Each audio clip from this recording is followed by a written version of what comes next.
ഏശയ്യാ 47 അധ്യായം. ബാബിലോണിനു നാശം. കന്യകയായ ബാബിലോൺ പുത്രി, ഇറങ്ങി പൊടിയിലേക്കുക. കൽദായ പുത്രി, സിംഹാസനം വെടിഞ്ഞ് നിലത്തിരിക്കുക. ഇനിമേൽ നിന്നെ മൃദുലയെന്നും കോമളയെന്നും വിളിക്കുകയില്ല. നീ തിരികല്ലിൽ മാവ് പൊടിക്കുക, നീ മൂടുപടം മാറ്റുക, മേലങ്കി ഉരിയുക, നഗ്നപാതയായി നദി കടക്കുക. നിന്റെ നഗ്നത അനാവൃതമാകും, നിന്റെ ലജ്ജ വെളിപ്പെടുകയും ചെയ്യും. ഞാൻ പ്രതികാരം ചെയ്യും, ആരെയും ഒഴിവാക്കുകയില്ല. നമ്മുടെ രക്ഷകൻ ഇസ്രായേലിന്റെ പരിശുദ്ധനാണ്, സൈന്യങ്ങളുടെ കർത്താവ് എന്നാണ് അവിടുത്തെ നാമം. കൽദായ പുത്രി, നിശ്ശബ്ദയായിരിക്കുക, നീ അന്ധകാരത്തിലേക്ക് പോവുക. ഇനിമേൽ ജനതകളുടെ രാജ്ഞിയെന്നു നീ വിളിക്കപ്പെടുകയില്ല. ഞാൻ എന്റെ ജനത്തോട് കോപിച്ചു, എന്റെ അവകാശം പ്രാകൃതമാക്കി. ഞാൻ അവരെ നിന്റെ കയ്യിൽ ഏൽപ്പിച്ചു, നീ അവരോട് കാരുണ്യം കാണിച്ചില്ല. വൃദ്ധരുടെ മേൽ പോലും ഭാരമേറിയ നുകം നീ വച്ചു. നീ ഇതു ഗ്രഹിക്കുകയോ ഇത് എവിടെ അവസാനിക്കുമെന്ന് ഓർക്കുകയോ ചെയ്യാതെ എന്നേക്കും രാജ്ഞിയായിരിക്കും എന്ന് അഹങ്കരിച്ചു.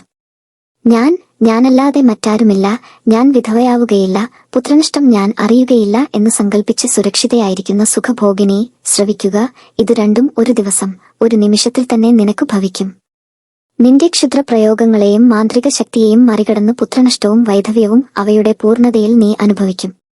ക്രൂരതയിൽ നീ സുരക്ഷിതത്വം കണ്ടെത്തി. ആരും കാണുന്നില്ല എന്ന് നീ വിചാരിച്ചു.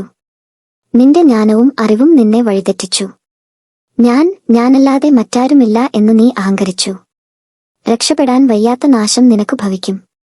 അപരിഹാര്യമായ അത്യാഹിതം നിനക്ക് വന്നുചേരും. അപ്രതീക്ഷിതമായ വിനാശം നിന്റെ മേൽ പതിക്കും. ചെറുപ്പം മുതലേ നീ അനുവർത്തിച്ചിരുന്ന മാന്ത്രിക വിദ്യകളും ക്ഷുദ്രപ്രയോഗങ്ങളും തുടർന്നുകൊള്ളുക. അതിൽ നീ വിജയിച്ചേക്കാം, ഭീതി ഉളവാക്കാനും നിനക്ക് കഴിഞ്ഞേക്കാം. ഉപദേശങ്ങൾ കൊണ്ട് നിനക്ക് മടുപ്പായി. ആകാശത്തിൽ രാശി തിരിച്ച് നിരീക്ഷിക്കുന്നവരും നിന്റെ ഭാവി അമാവാസികളിൽ പ്രവചിക്കുന്നവരും മുന്നോട്ടു വന്നു നിന്നെ രക്ഷിക്കട്ടെ. അവർ വൈക്കോൽത്തുരുമ്പു പോലെയാണ്. അഗ്നി അവരെ ദഹിപ്പിക്കുന്നു. തീജ്വാലകളിൽ നിന്നു തങ്ങളെ തന്നെ മോചിപ്പിക്കാൻ അവർക്കു ശക്തിയില്ല.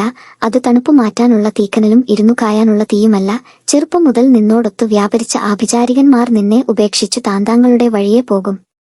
നിന്നെ രക്ഷിക്കാൻ ആരും ഉണ്ടാവുകയില്ല.